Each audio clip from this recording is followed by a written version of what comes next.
there.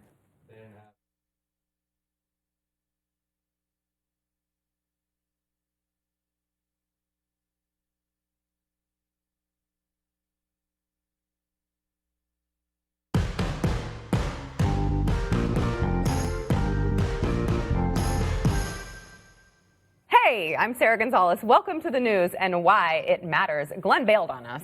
So, Stu, what's your top story? Yeah. The new development in the Me Too situation. Okay, Jason. I actually believe the ghost of FDR rose from the grave and put in the last bill for, his last little, thing for the farm bill. Yeah, like he did that because he wanted to add it into the New Deal, and it just didn't go far enough. So we finally got it done several decades later. Interesting, Andrew. My theory. Electoral reform. Wow. Hey! Sexiness. But with ghosts. I feel like the way that you look at the camera, you want like a clap, laugh track. I want that with literally everyone. Like if I'm ever given an intern, the intern will kick the door open in front of me and then go, hear ye, Heaton enters the room, and then play a laugh track and then maybe like a riff from Seinfeld or something. So yes, this is all true. You are so odd. Got a lot to get into. Before we do that, want to thank our sponsor, Brick House. So I'm not saying any names here, but there may be some people at the table who don't eat vegetables. One of them may or may not be a vegetarian. Which is a weird, believe it or not. It's a weird sort of... I've never understood it. It's an odd intersection I live at. It is. Cardboard and... Yeah, well, I mean, fruit. Okay, you can always find something vegetarian at Taco Bell. Yes, they have lots of them. Stu. Actually, you can always order everything Taco Bell vegetarian. They'll make it for you. They're pretty good at that. They're pretty good. It's really kind of them. But you're not getting the nutrition when you don't eat the vegetables. That's why you bring your field of greens to Taco Bell with you, and you put it on the Nachos Bel Grande. My fave. Oh, it's good. So I don't actually recommend sprinkling field of greens on Nachos Grande, but I do recommend drinking field of greens. We've all tried it. It's delicious. You can mix it in a smoothie. You can mix it in milk. You can mix it in whatever your choice is. Nacho cheese sauce. You do. How have we not you tried do that on you. camera? You do you. That's a great idea. Dude. Yes. Okay. Can we set this up? Yes. Brick House, we will be trying field of greens on nachos. Yes. But in the meantime, you need field of greens in your life. One scoop is one full serving of fruits and vegetables. Go to brickhouseblaze.com. Use promo code GREENS for 15% off your first order, or you can text GREENS to 41411. Get that. Go to your nearest Taco Bell. We'll make it like an internet challenge, too. We will do it on the show, and then it can be an internet challenge. Everyone can order field of greens and try it on Nachos Grande. I don't think they want their product associated with Taco Bell that much. But You're welcome, Brick House. All right, Stu. I want to talk about this recent thing with Christine Blasey Ford coming back. And it's a tough one because, it's just such a sensitive issue. But when you are doing an award show or you are doing something, what like Sports Illustrated was trying to do with this latest event, you have to try to break through. I remember the ESPY Awards. They brought in like the Bravery Award was going to Caitlyn Jenner, who Caitlyn Jenner we're told never had any athletic ability at all. That would be dead naming. That would be dead naming if we're talking about that. But she was, she was brought up for that award, and there's nothing, no one's saying like, oh, well, you can't win an award if you're controversial. You can. And you don't have to think about that per se if you're programming an award show. But this one really bothered me because Christine Blasey Ford, look, I don't know what happened with her. None of us do. But what we do know about her is that she's someone who was involved in a very controversial news story in which her accusations against someone were by at least half the country were very skeptical about her claims. At least there wasn't a lot of evidence there. There's certainly, and including, by the way, by her, a lot of questions about what actually happened with her situation. So they brought her in to introduce the victims of Larry Nasser, who's the guy from Michigan State who was abusing all of the gymnasts.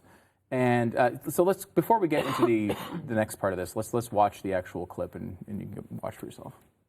Good evening. I am honored to speak with you from afar about a woman I admire so much. A woman who suffered abuse as a vulnerable teenage athlete who found the courage to talk publicly to stop the abuse of others. Her courage inspired other survivors to end their silence and we all know the result. We all have the power to create real change, and we cannot allow ourselves to be defined by the acts of others. Now, of course, nothing in her video is controversial. She seems quite likable, and there's nothing, there's nothing that she said that would make anyone be controversial. My issue here is not with her; it's with Sports Illustrated, in that you should not combine a story in which there's real doubt about what happened, along with what happened with the Larry Nasser situation. It's one of the worst cases of abuse in American history. It was close to 200 different young girls were abused by this guy. There's not a lot of question at all about the details of these cases. It is probably the most open and shut molestation case in American history. There was a lengthy report that came out just a few weeks ago about how he was doing these things.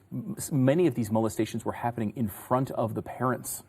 He was acting as if they were different medical treatments he was trying to do, and they were happening, right in front of the parents, and under towels, all sorts of awful, awful things. This situation, it has literally nothing to do with Christine Blasey Ford. And because they want to get a little bit of buzz and get their award show talked about, they're bringing her out there and acting as if, and that's what's getting the attention. Now, there's a sick part of that, which is the gymnasts should have the attention anyway. This is a really serious story, and such a terrible story that they shouldn't be fighting for attention over what they went through. The really heroic people who stepped up and actually were able to talk about this, because I can't imagine it was easy. They were able to out this guy, and finally he's in prison and we'll never see him again.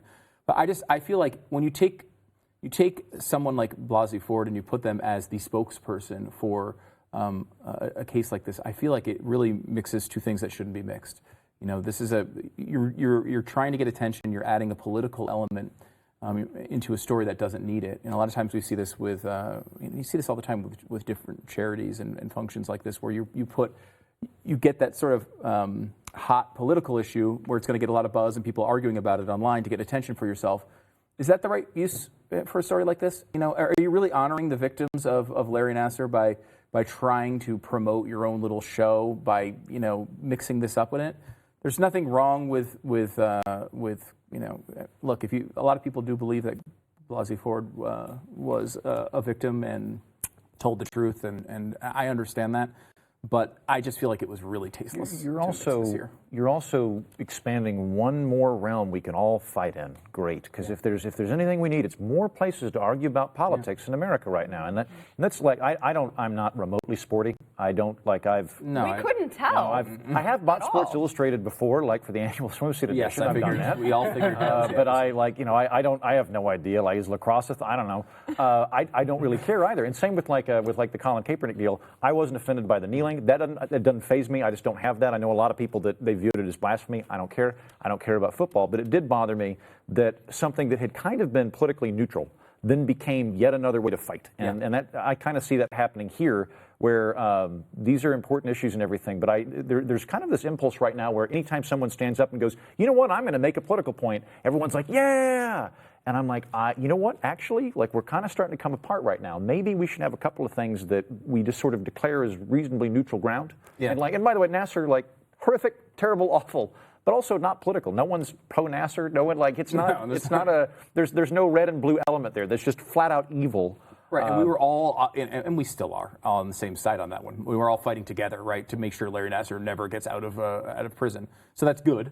But just to mix this in, you're right. Like instead of making this uniting thing where we can all celebrate the heroism of, this one particular young girl who came out, but all of them really, who came out and made brave statements and took on impossible, organizations and power to get their message out. Instead, now the conversation becomes about this, and I just think that's just really, it's just the wrong way to go. This is something Glenn has made this point with things like the Nazarene Fund.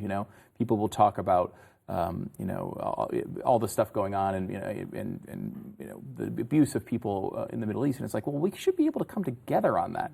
Like, there might be disagreement in the United States over a policy of whether, gay marriage, for example, but like we can all come together and say, like, Russia, the way they treat gays is really bad, and we should all just reunite on that one. And Iran, right? They're doing a really bad job there.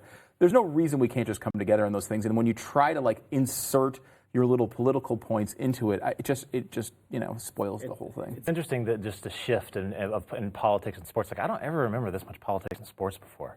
Like it's getting worse and worse. Like, I don't remember as a kid. I didn't follow it as much as when I was like a little kid. But I mean, it definitely seems like as we become more tribal and people are following politics, my kids follow politics, for crying out loud.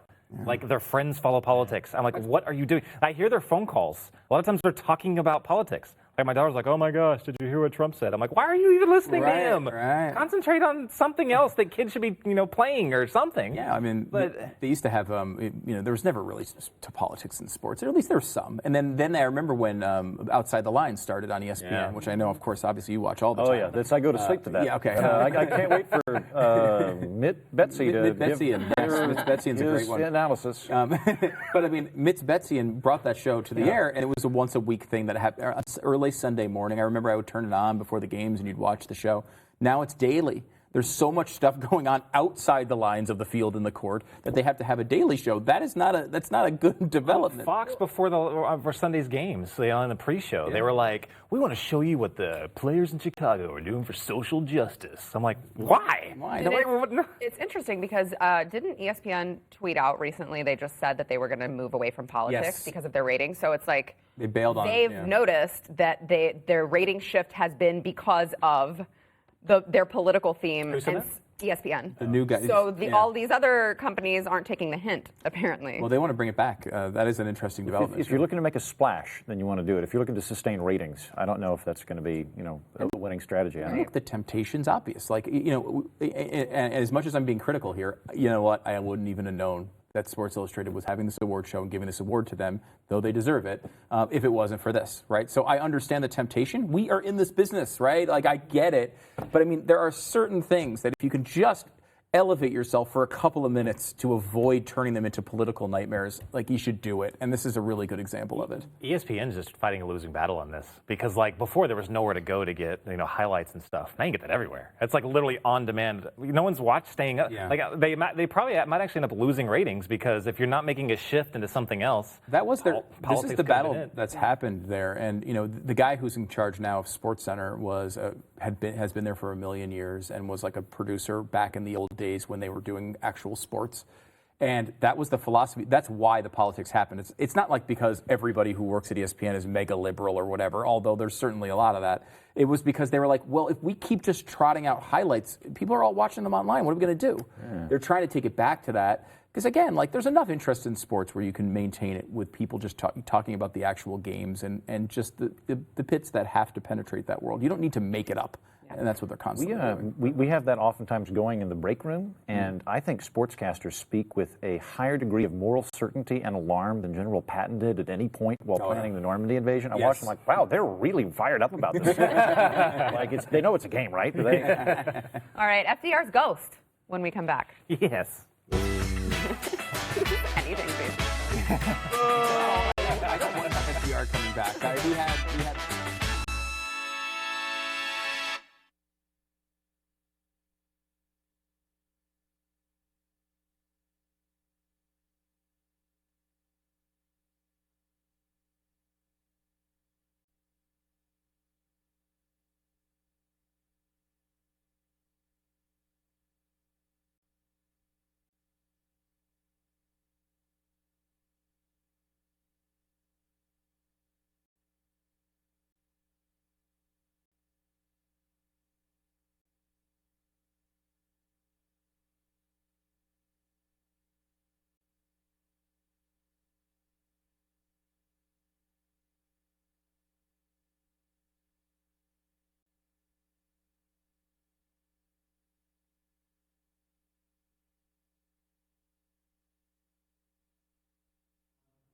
much more to get into, but before we do that, I want to thank our sponsor, Relief Factor. All right, so I sadly am admitting that I am reaching the age where things start to hurt. Finally admitting it. I'm sure you guys are in the same boat. Never. I'm pretty sure I'm the youngest one at the stable, so I hope you guys are in the same boat because I want you all to be in pain like me. This is a great commercial so far. No, but seriously, so I do take Relief Factor. I know Jason takes Relief Factor. Glenn was in an immense amount of pain at one point in his life. I think he said it was a year ago this month that he was just in so much pain because of medical issues, and he was just like, I'm giving up. And he started taking Relief Factor. It's 100% natural, and so, which of course is why you men don't want to take it, but it actually really does work if you've got any kind of, I've got a spine issue. I've got protruding discs, and it works for me. I know Jason is former military, so he's been very hard on his joints as well. Yep. So it deals with the inflammation, which a lot of times is where the pain actually stems from. You can buy it now. Get the Quick Start Pack for $19.95. That's a 3-week Quick Start Pack. And you know what? It's like 70% of the people who buy it, that Quick Start Pack, buy it again, which shows it's working. It should work for you. You can go to relieffactor.com or call the number on your screen and get your life back, get out of pain. All right, Jason. I put my Relief Factor in some Taco Bell nacho cheese. That's No, it's not challenge. Don't do that. No, don't do that. Yeah, so so I was on the radio show this morning talking about this. So I've been trying, there's so many bad things. So if you listen to that. Hold on, did you just try to promote yourself being on the radio show? No, because in the past? Did I say in the past? No, I'm just saying you can't promote yourself in the past. Earlier this morning. I was on the radio show. Well, the point I'm trying to make on this, smart Alec, is that there's so many bad things about this bill. Like, I could literally go on 12 shows and talk about 40 different things in each one of those slots about this thing. I cannot believe that only 13 GOP senators voted no to this thing. Only 13 had any kind of balls whatsoever. So tell us why that's so bad. So okay, I'm sure the audience has not had. Yeah, I mean, it's a bill. They don't have time to spending look into every it. Tell 6 them why. years or every 8 years. I'm sorry, continue. Something like that. Basically it comes out to towards the end. Like, I can't remember the date that it goes through, but it's worth about $800 billion. Yeah.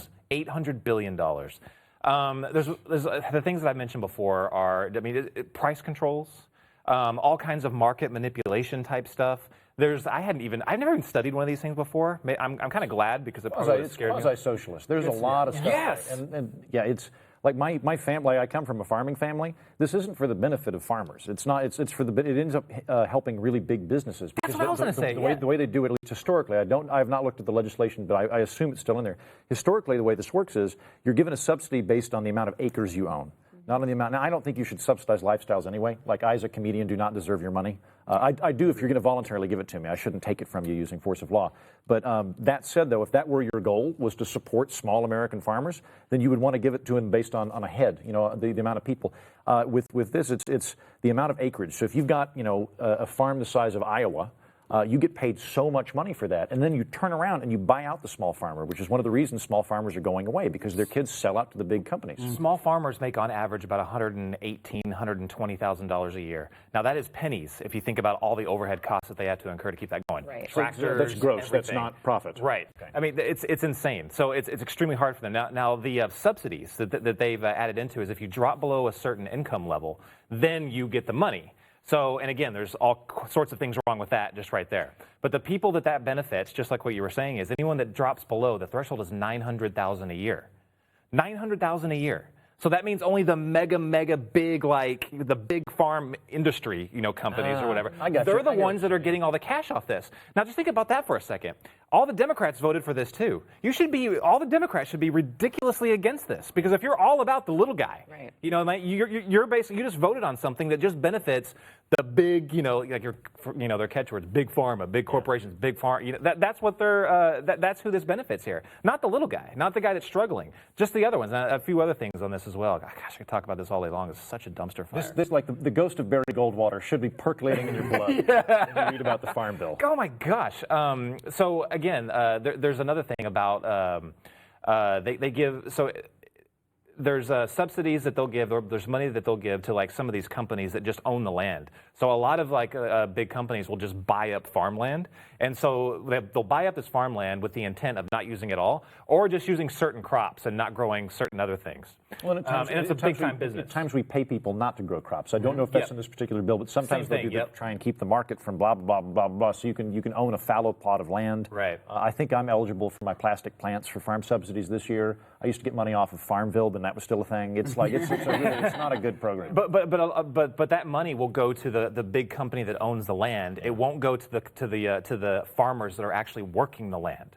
It's ridiculous. All it does is this entire thing just benefits the super wealthy corporations or super wealthy farmers, not the little guy. It's a big crony capitalist spurge, and it's also the only thing in government that's done like routinely with bipartisan support. Yeah. Like it's this weird thing where it's like federal budget can't do that. And again, like what you said, you pointed it out this morning, is that nobody wants to vote against farmers. Right. You don't want to be like you don't want to be that guy that says, "No, screw the farmers, hate the farmers." Like someone will call them out on some panel show and say, "Why do you hate farmers?" We will arrive at a point where all bills are the bill to support veteran puppies. Yes. Like all of them have that, but it's actually to like put toxic chemicals in the Great Lakes and things. So then who was it who voted against it?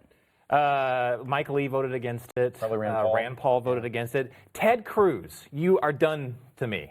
He voted for it. Now He's not even running for re-election right now. What I know. the devil? He has no excuse. I could not believe that when I read that. I was like, I voted for him. I'm never voting for him again ever. Really? You're done with him? I'm done. I'm Don't completely. say never. No, No, don't never. say that. I will write in. What if he's up against another General Mattis for my No. Texas senator. Robert I don't care if he doesn't Francis. live here. I don't know. Because I wonder his past voting record is. One of the things that really impressed me about Cruz is when he went to Iowa in the campaign in the primary, he was the only one really who said, you know what, ethanol, no. Nope, it's stupid. Yeah. And so I don't know. I have no idea why he voted for this. That does not seem like a very Cruz-esque position, particularly when he's not running for it. Maybe he didn't read the 800-page bill and just said, "Screw it. I don't want to be the guy that." Sadly, hates there's farmers." always a bunch that are disappointing. Like the last time this happened in the House, I think Thomas Massey voted in favor. I could be wrong about that, but Massey is pretty against it this time. Oh, was he? For sure. I withdraw my comment. I don't know. This time, at least, I don't know. Good. Maybe I was wrong about that because it was someone last time where I was like, that guy should not. Like I'm assuming Justin Amash and Massey Yes, there. Massey, they were good. Good. Well done, gentlemen. Yes, I thought one thing I thought was really interesting about this is Jason in particular being really fired up about this, and it like snapped me back into reality because it's one of these things that happens every few years. It's so bad every time. And it's at the point now where everyone's just like, yeah, it's a farm bill. Of course it's going to pass. That's not how we should feel. No, we should feel like Jason. Yeah. No one talks about this. I tweeted on it, like I was trying to goad Ted Cruz into a debate on Twitter. That never works out for me for some reason. But then a discussion actually started in the comments, and people were like, I had no idea. And they're like, what? Like, I can't believe, I feel ashamed that I never looked into this before. I don't know how many other bills are voted for that are blatantly socialist that I just it's always been done that way, so I just let it happen. This is the best of both worlds. This is socialist and crony capitalist at the same time. If you hate capitalism and you hate socialism, then you would hate this bill. All right, back in a minute. Ben Sashi gets called out on this one too. It's the one issue I've always. Oh, is he? Because he's in Nebraska. Gotta get those subs.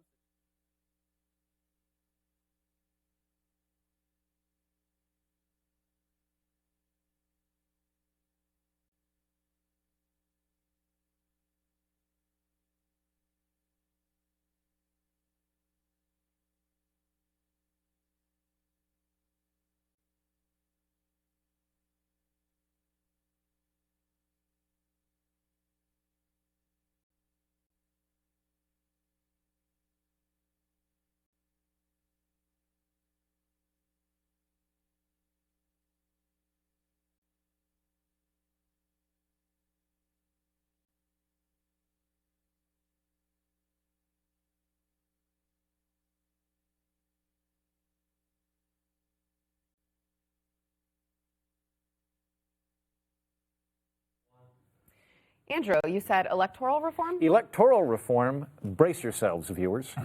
So there was a court case that got thrown out in Maine. Maine, in not this election, but the previous election, had adopted a ranked choice voting system. And the way that works is, if the four of us are running, and everyone goes, I'm not going to vote for Stu. I'd throw my vote away on Stu. We all know it's going to be. What we always say. It's going to be Jason and Sarah that are going to be the end candidates. So I agree with Sarah fiscally. I agree, all that kind of stuff. What Maine decided to do is ranked choice voting, which is done in other jurisdictions, some other countries as well, where you write in whoever you like best, and if they don't hit 50%, it defaults to your second choice, and so on and so forth. So in a ranked choice system, there's no way there can be a spoiler. You could write in Bernie Sanders and Ron Paul, and it would still go to your third choice of whoever the Republican Democrat would be. Well, this election, the midterms, the Republican incumbent, whose name is Bruce Poliquin, lost. He was the plurality candidate. So if you were looking at the breakdown, he initially had the most votes, but it wasn't 50%. So that inaction went in, and it went to the next guy. And it turned out when everybody started writing their second favorite candidate, it was the Democrat, whose name was Jared Jared Golden, and he won. So this was taken to court, and it was kind of a fairly flimsy thing, in my opinion, because he basically said that the Constitution guarantees a plurality voting system, which is not true. It guarantees that the Congress will be elected by popular vote. It doesn't say the mechanism by which that happens. I think it's really cool. My hat's off to Maine on trying something that I think is a really good deal. I'm glad and impressed they were able to get that through. I think that if you try and do this in other states, Republicans and Democrats will fight it, and will fight it tooth and nail, because the parties don't want you to have real choices. They want to have this duopoly, and they want to fight each other, and they want to have a cartel. And Maine has figured out how to break through with that, and my hat is off to them. I think that works really well. And that only passed because it was an amendment. Was it a constitutional amendment, or was it It's not a constitutional amendment, because they actually passed a bill, as I understand it, that would make all of the state races ranked choice voting. However, the Constitution of Maine, which preempts that, has specific plurality voting guidelines depending on the office. So there are certain offices that aren't that way. Okay. So it's kind of like they passed a statewide law, but it doesn't affect everything that has a constitutional preemption. Yeah, and I think like there were a lot of people who were complaining about that, like it was bad because the Republican lost. And honestly, I'm sure if I was in Maine as a conservative, I probably would like the Republican more than the Democrat. But this is a just system. I mean, the idea that you'll be able to vote for the person you think is best is nothing but healthy. And I'm a big fan of ranked choice voting. I think it's a really good thing. I think they should do it. I'd love to have it everywhere. Because then you could say, like, look, okay, that Libertarian, I would love them to win. Now, I know they're not going to win, but I would love them to win. So I'm going to put them first, and then I'll put my other choice next. You know who loves it? Chris Novoselic from Nirvana. If you ever meet him. Really? If you ever meet him, talk to him about that. Because he doesn't want to talk about Kurt Cobain. He wants to talk about ranked choice voting. All right, we've got Overtime coming up next. Much more to come. Stay tuned, Blaze TV subscribers. We have a lot in store. We'll see you then.